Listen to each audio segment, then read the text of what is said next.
Добрый вечер. Вы смотрите программу «Якутия в деталях» в студии Ирина Ефимова. В условиях беспрецедентных внешних санкций наша страна делает ставку на достижение технологического суверенитета. Уже сделаны первые и самые важные шаги в этом направлении. Определены приоритеты научно-технологического развития, консолидируются усилия государства и бизнеса по финансированию научных исследований, готовятся кадры для новой экономики. Технологический суверенитет – это не абстракция, а гарантия того, что в самых удаленных уголках страны будут свет, тепло, современная медицина, надежный транспорт, рабочие места, ну и, конечно же, интернет. Причем многие эксперты говорят о том, что Дальний Восток становится лабораторией технологического будущего России. О том, какой вклад вносит Якутия, сегодня и поговорим с гостями в студии. Добрый вечер. Добрый вечер. Ну и предлагаю начать, так скажем, с разогрева. Что такое вообще вот технологический суверенитет? Что это для каждого из вас понятие означает? Как оно на вашей жизни отражается ли?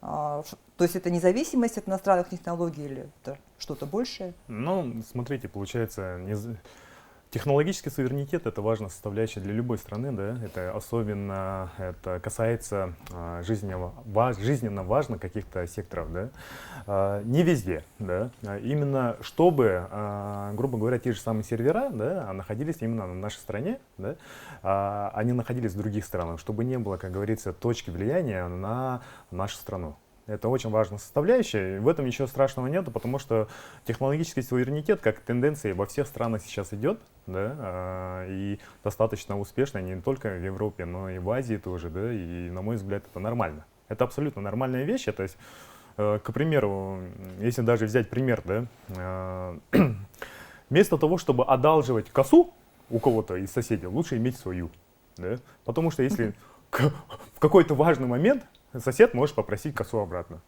Или... А тебе она нужна сейчас. Да.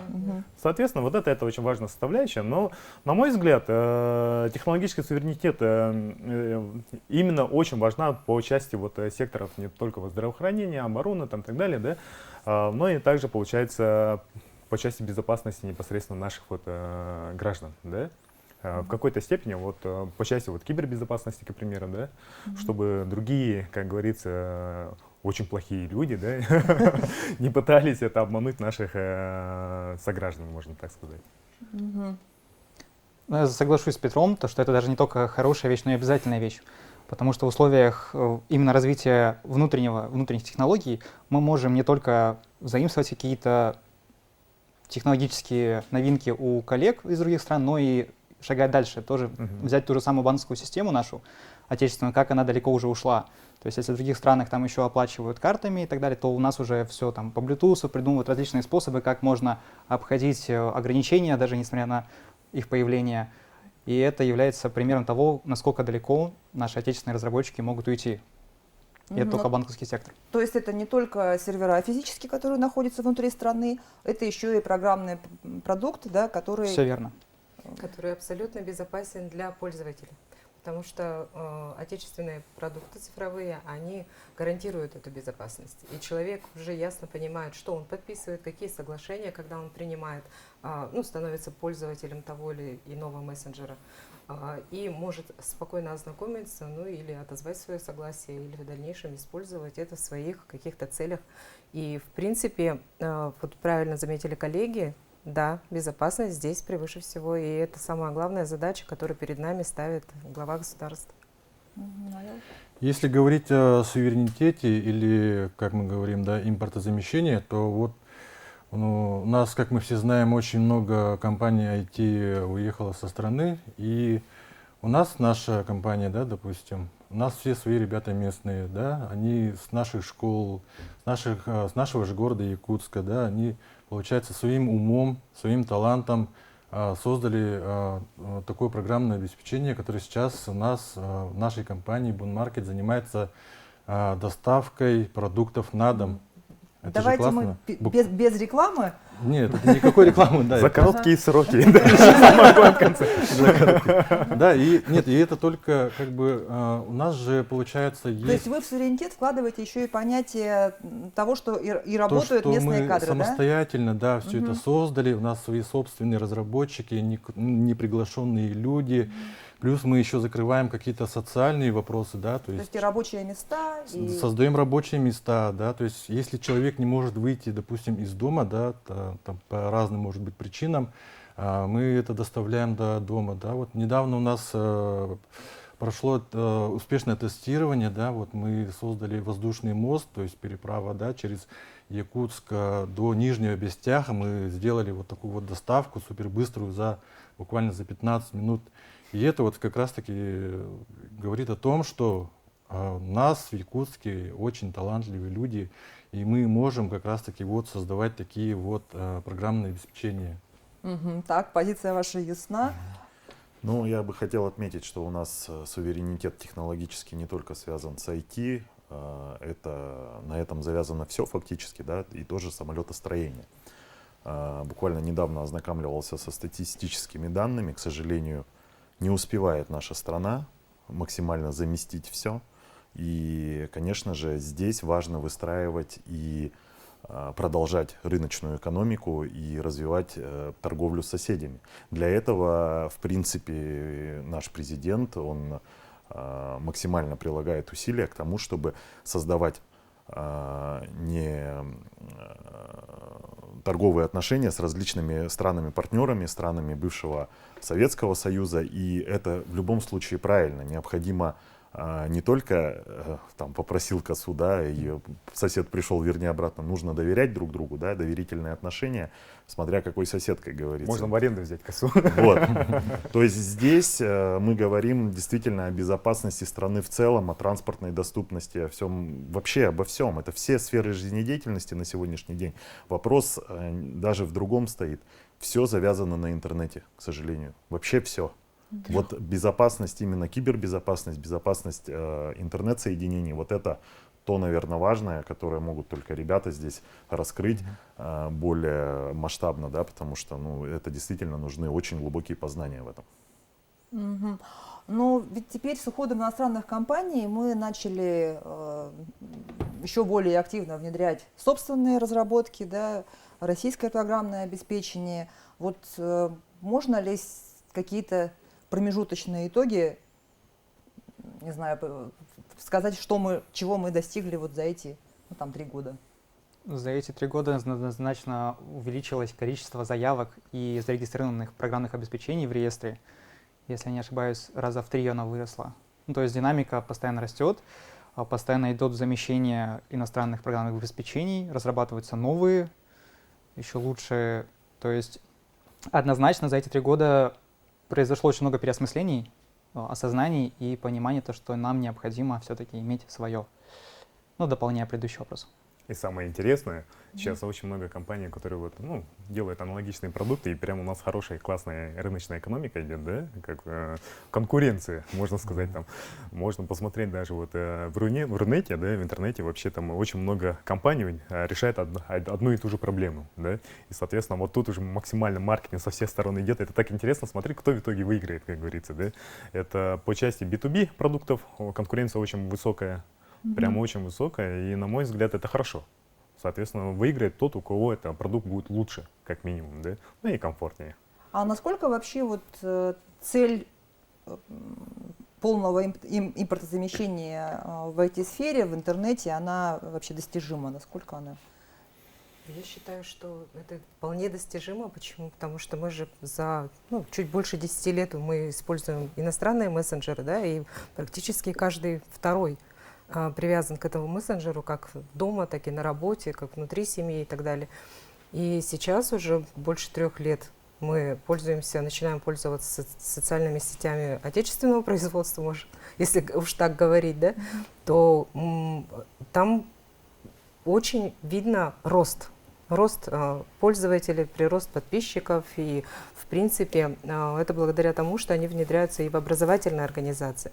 А задача образовательной организации — это обеспечить безопасность как ребенку, так и родителю, и именно в сфере коммуникации между образовательной организацией и родительским сообществом и ребенком.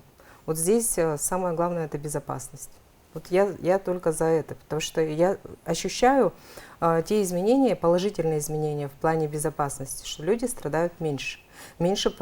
Стало меньше звонков. Как только начали вводить ограничения по иностранным мессенджерам, звонки ограничились. То есть мошенники уже стали звонить меньше, уже случаев мошенничества гораздо меньше стало по сравнению даже с прошлым годом, если брать, да.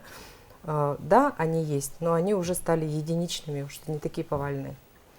Мгм. А вот вы сейчас говорили о том, что многие компании сейчас решают, ну вот типа одну задачу, то есть сделать российский аналог там, Чего-нибудь. чего-то прекрасного, работающего до недавнего времени западного. У нас есть также перед глазами, вот говоря о партнерах, да, стратегических, у нас есть перед глазами пример Китая, где изначально делали ставку на свои продукты. Вот. И они абсолютно не прогадали. И я даже помню, как посещал Китай в 2017 году. Я был удивлен, что не работают многие из приложений, которые были скачаны еще тогда вполне доступно, законно на территории Российской Федерации. И начал углубляться, изучать, а почему так, влияние на общество, соответственно. И действительно это был создан китайцами очень универсальный инструмент работы с населением в первую очередь. Не контроля, да, вот как могут многие сказать, там, ну вот, все там повязано, все, значит, за всеми следят. Нет, здесь регулируется торговля через тот же мессенджер, да. Здесь идет обмен данными, который довольно-таки на высоких скоростях происходит. Здесь вырезается контент, который фейковый, который разжигает какие-то розни. То есть вот эти моменты, это использование алгоритмов и искусственного интеллекта, встроенного в тот же мессенджер, это тоже очень полезная история. Потому что мы же прекрасно понимаем, и враги нашего государства используют именно эти моменты. Разжигать в каждом регионе по тому или иному поводу национальные розни, какие-то различные депрессивные настроения, да, заводить населению.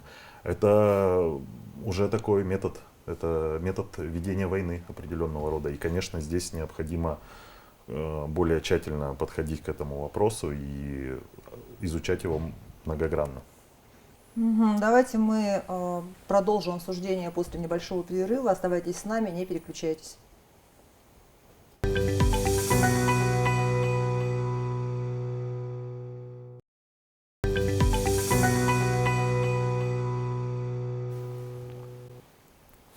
Это «Якутия в деталях». Мы обсуждаем технологический суверенитет. И перед тем, как уйти на перерыв, начали говорить о безопасности, в смысле государственной безопасности. И есть еще такой момент, как цифровая гигиена. Вот тут, наверное, я, Рита, вас попрошу высказаться как руководителя безопасного интернета. Да. Получается, что мы понемногу привыкаем к цифровой гигиене, но это происходит не быстро, не сразу это произойдет. Вот. Но благодаря тому, что сейчас вводятся новые мессенджеры и закрывается доступ к уже привычным иностранным ресурсам, здесь человеку дается возможность понять, как этот принцип работы вообще, для чего ему нужно. То есть ему дается выбор, определитесь, для чего вам социальная сеть, кем вы хотите там быть, для чего вы ее скачиваете, для чего вы устанавливаете, для чего вы становитесь пользователем социальной сети. Если это для школы, то используйте это только в одном направлении. Итак, мы приучаем человека немножко видеть границы тех, которых нет в интернете. Потому что мы же все знаем, что в интернете все доступно абсолютно. И никто перед собой эти границы изначально не ставит. А мы стараемся сделать так, чтобы люди понимали эти границы и выстраивали эти границы вокруг себя. Вообще, достаточно ли мы знаем о том, как компании собирают, хранят и используют наши персональные данные? Нет. К сожалению, никто не углубляется в этот вопрос, но единственный момент, о котором мы говорим постоянно, что человек, который когда-либо кому-либо предоставил свои персональные данные, может их отозвать. То есть запретить той или иной компании использовать его персональные данные в качестве передачи третьим лицам и так далее. Это право у человека есть. И его это право поддерживает федеральный закон о персональных данных. Да. А какие самые распространенные угрозы цифровой безопасности у нас сегодня? Возьму микрофон в свои руки, так сказать. Сейчас как известно, по статистике за 2024 год порядка 1 миллиарда рублей пострадало население города Якутска, точнее Республики Якутия, от мошеннических действий. Это, в принципе, я думаю, у каждого жителя города и республики есть знакомый или знакомая, который попал в подобную ситуацию. Сейчас также по России очень сильно распространяются фишинговые атаки. Очень тоже популярное вот направление среди киберпреступников. Вот компания Аэрофлот, известный пример. Ну, Винлаб, различные аптеки по России. Множество примеров, которые сейчас начинают страдать от различных атак.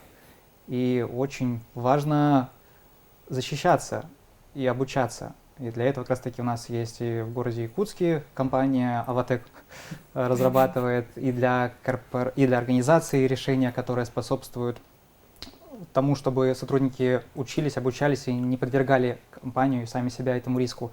И для обычных жителей города Якутска есть бесплатное приложение «Киберзащитник», которое вот совместно с лабораторией искусственного интеллекта, Сбербанка и Фонд развития инноваций было разработано для того, чтобы люди могли проверять обычные сообщения при помощи агента на наличие какого-либо мошенничества.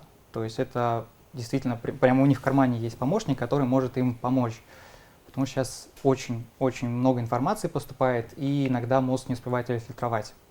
Поэтому важно иметь под рукой всегда какого-то помощника. Да, есть такая практика, раз в месяц проводить для сотрудников тестирование, да, чтобы условно сотрудник не мог попасться вот на такие различного вида фишинга, да, там случайно где-то там нашел флешку, воткнул в ноутбук, там бывают такие ситуации.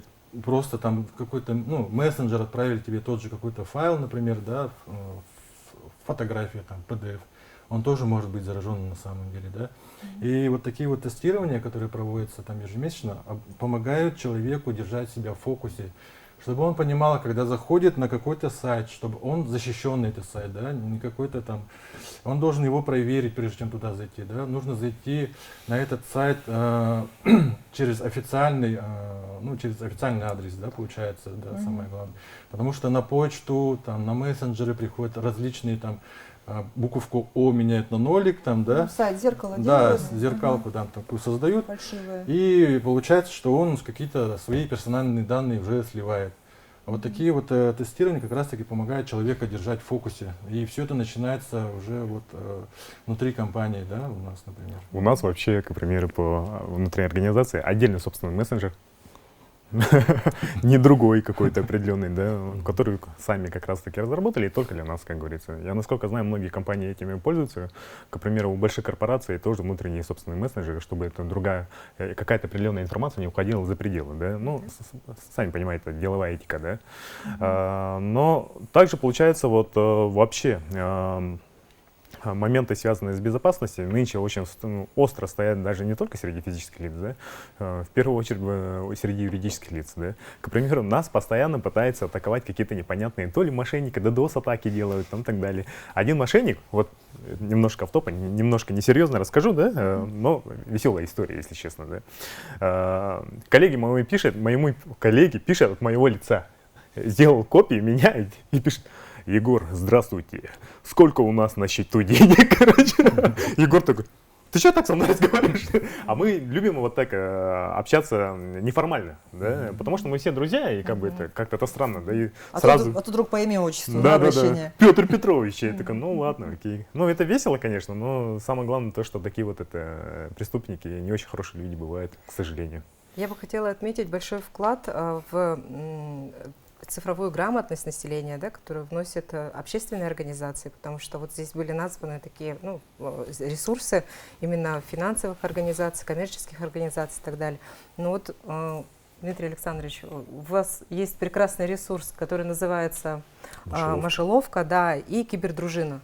То есть они тоже занимаются тем же самым, только они выискивают фейки уже физически. То есть они сразу начинают блокировку, это идет все в онлайн-режиме. И каждый человек, которому позвонил мошенник или написал в WhatsApp, или написал еще куда-то, да, то есть в какой-то мессенджер, любой человек может этот номер оставить на сайте мышеловка. И этот номер будет принят к действию, и я, как региональный куратор Ассоциации развития финансовой грамотности, могу сказать о том, что все данные, которые вносятся на этот сайт, они потом передаются в МВД, и МВД уже ведет такую некую базу мошеннических номеров. Если он где-то сфиксировался, этот телефон сразу скамят. То есть его закрывают, блокируют и так далее. И человека, сейчас уже мобильные операторы стали работать в таком формате, что невозможно передать сим-карту третьим лицам и так далее. То есть тебя все равно, как владельца сим-карты, все равно узнают. И запрет, по-моему, вот на количество сим-карт у одного человека. Ну, дроперы так называемые, да, сейчас актуальная тоже история, и приняты ряд законопроектов, которые обсуждаются в Госдуме. То есть запрет на использование больше, чем 10, по-моему, да. или 5 сим-карт. И запрет приобретать на и банковских карт тоже. Чужое имя, да. Да. Говорят, что 10 достаточно одному человеку. Да, запрещено свою сим-карту передавать третьим лицам, то есть ты должен пользоваться непосредственно сам, либо это близкий член семьи должен. Ну, это логично, потому что это через нее идентификация как раз-таки на многих ресурсах идет. Да. Ну, мы, кстати, столкнулись и с обратной стороной медали, да, вот действительно проводят уроки финансовой грамотности, подключено МВД. Люди действительно стали уже прокачанные, так сказать, в этом вопросе. И мы столкнулись с следующей проблемой. Мы проводим реально социологический опрос, мы пытаемся найти респондентов, а люди воспринимают любую нашу ссылку как мошенническую. Вот здесь уже появилась проблема. Я все номера отклоняю, честно скажу. Да, вот так вот и не дозвонишься иногда. Здесь, видимо, нужно задуматься уже разработчикам о создании единого ресурса для проведения опросов, чтобы это было легально, и чтобы человек не боялся туда заходить, голосовать и так далее. И, ну, это будет всем удобно. Поэтому вот вам, айтишники, пожалуйста, задача. А как найти баланс между вот той же цифровой безопасностью и свободой в интернете, к которой мы все так привыкли? Или... Не, на мой взгляд, ничего страшного в этом нету, как бы это. Просто надо быть адекватным. И в первую очередь надо, конечно, защитить детей.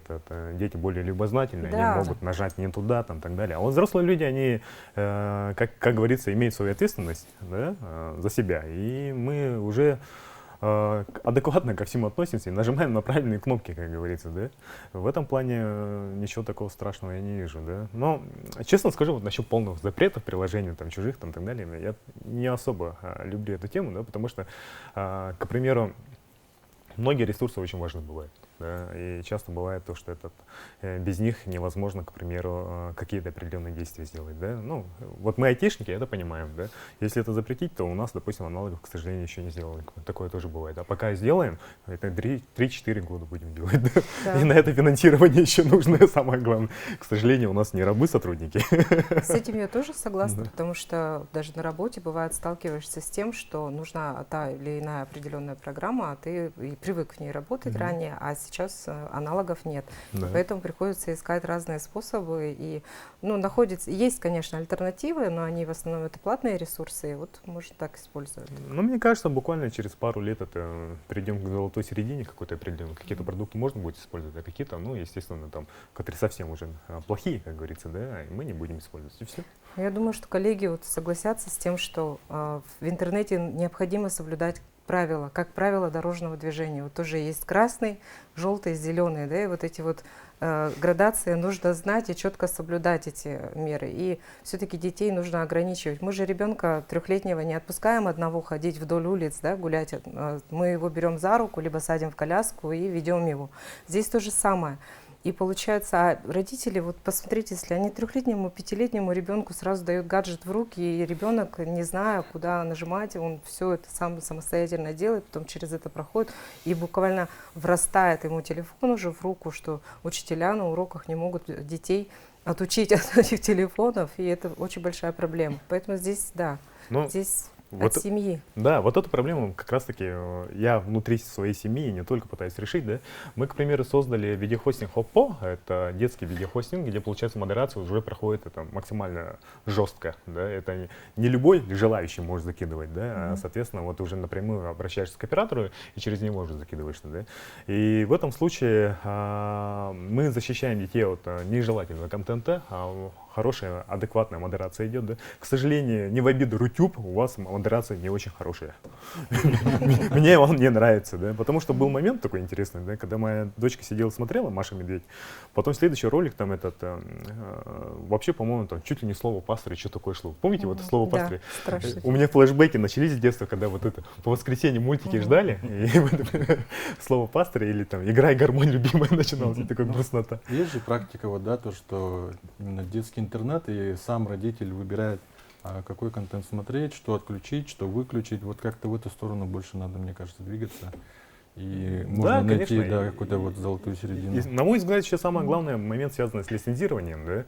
Да? Лицензионные продукты, они, как правило, очень даже безопасные. Да? Ну, с одной стороны, мы говорим прежде всего о защите детей, с другой стороны, мы говорим о тех, кого нужно водить за руку, это зачастую бывают пожилые родители, наоборот. да.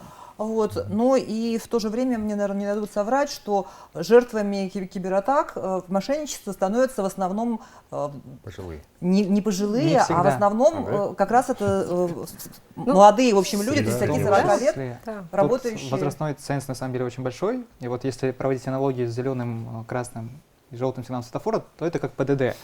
И очень важно, помимо того, что обучать своих там детей и старшее поколение обучаться самостоятельно, но и изучать, какие новинки есть. То есть в ПДД выходит обновление, Да. тут то же самое, потому что разные схемы новые появляются, и вот за этим всем все равно надо поглядывать, потому что очень важно, ну, старшее поколение прям особенно, потому что оно доверчивое бывает, и важно вот там услышали какую-то новую схему мошенничества, уведомить об этом своих родных, близких, детей обязательно, у которых там есть какие-то доступы, там, сенсорные телефоны, возможно, кто предпочитает кнопочные. И вот важно приучать, обучать, потому что в знании это все-таки сила, и порой это лучший барьер от мошеннических действий. Продолжим после небольшого перерыва. Оставайтесь с нами, не переключайтесь.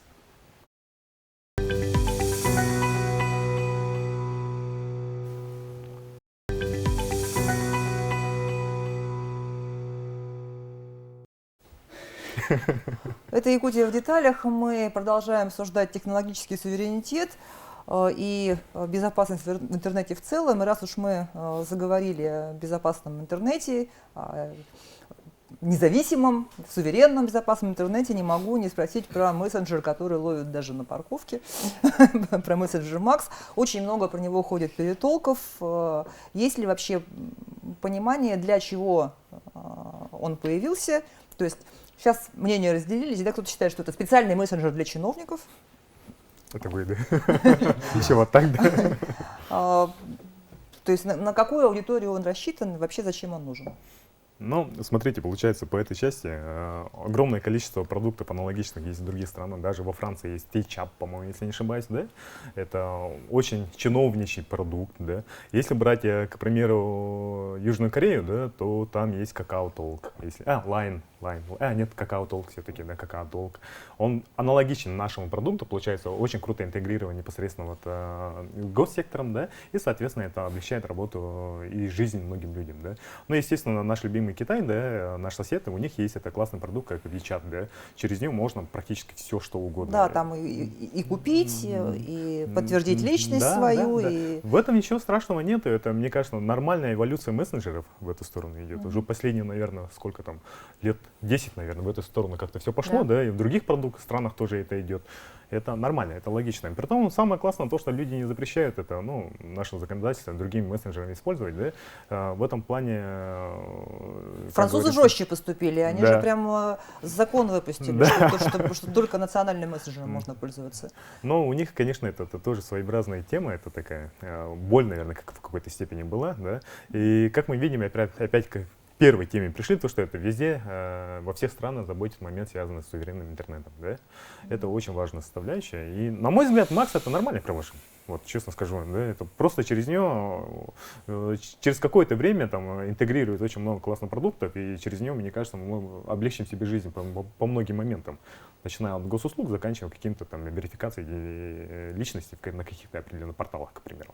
Если вот, например, говорить о том, что да, у нас будет в будущем интеграция к госуслугам, да, это как раз-таки и сразу же убивает момент с мошенничеством, потому что не будет таких моментов, да, о том, что ну, с какого-то там левого мессенджера, с номера телефона тебе позвонит. Тут уже идет верификация какая-то некая, да, и сразу же человек понимает, человек верифицирован, можно этому номеру телефона доверять и, соответственно, уже как-то с ним коммуницировать.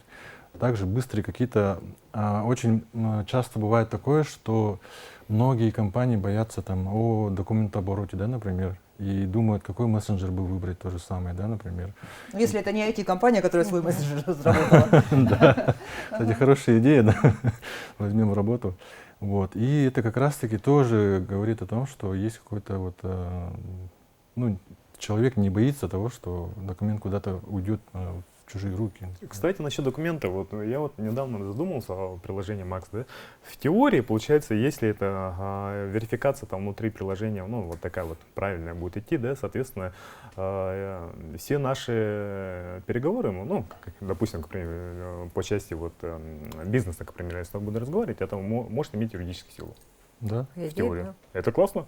это вообще То есть переписка сразу уже... Да, это уже... Она я будет верифицирована. подтверждаю тот факт, что ты меня обманул, к примеру, вчера. Где мои деньги? А вот, господа айтишники, вот эти вот слухи о том, что этот мессенджер может в режиме реального времени за тобой следить, все разговоры слушать, удалить его невозможно, вот про это расскажите мне. Не, это обычный мессенджер, и как бы права он, как говорится, запрашивает те же самые, что и тот же самый WhatsApp, тот же самый, что и Telegram, да, ничего там страшного нету, и как бы аналогично вообще. То есть, в принципе, любой пользователь может просто отклонить доступы к там, микрофону, камере, и тогда уже системные настройки, ну, не сможет он просто их перепрыгнуть и начать собирать эти данные. То есть в этом смысле Макс от других мессенджеров Нет. не То есть отличается? никак системные настройки телефона ты не можешь изменить, и Это И очень, включить, очень да. сложно и нереально там Да. вообще практически. поэтому Просто как пользователь скажу, сразу как только появился Макс, я себе установила, и мне мессенджер очень нравится, тем, что нет никакой практически разницы от уже привычных ресурсов, да, и вот ввелись ограничения не так давно, да, на звонки и так далее, и сейчас я могу со своими родными спокойно, пусть с хорошим качеством связи разговаривать из любой точки России, то есть здесь, в принципе, я ничего не потеряла, только приобрела. Вот. И да, действительно, я установила, конечно, там ограничения сразу же, все разрешения, ну, то, что я себе позволяю в интернете, да, каких рамок я придерживаюсь, те рамки я установила. Вот. Каждый может сделать то же самое.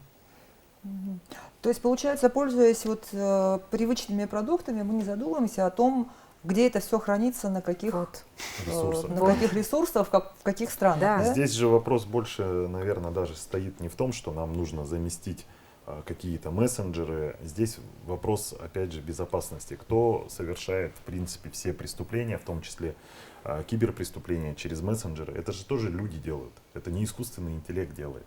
И алгоритмы их действий, они, правильно ребята говорят, они же прогрессируют, они все равно будут подстраиваться и будут подстраиваться под любой мессенджер, который что-то будет запрещать. Вопрос здесь в доступе правоохранительных органов. То есть они действительно понимают, что сервера находятся здесь, можно оперативно получить информацию, от кого исходит, ну, например, давайте рассуждать. Пошло по мессенджеру там призыв к экстремистской Фейковая деятельности информация, там, да. или еще что-то, или дискредитация армии идет, да? То есть оперативно отработать, с какого номера, кому он принадлежит и где он находится, это нормальное явление для правоохранительных органов, иначе, извините, а как нам обеспечивать госбезопасность в стране? То есть здесь, опять же, мы говорим о том, что серверы наши, соответственно, работать проще с ними, нежели заграничные вот эти вот аналоги, с которыми работают, с которыми тяжело работать как раз-таки правоохранительным органам.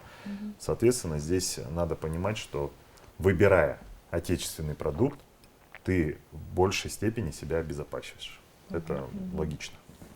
Или, говоря другими словами, если у меня нет каких-то причин что-то скрывать из госбезопасности, Совершенно да, верно. то...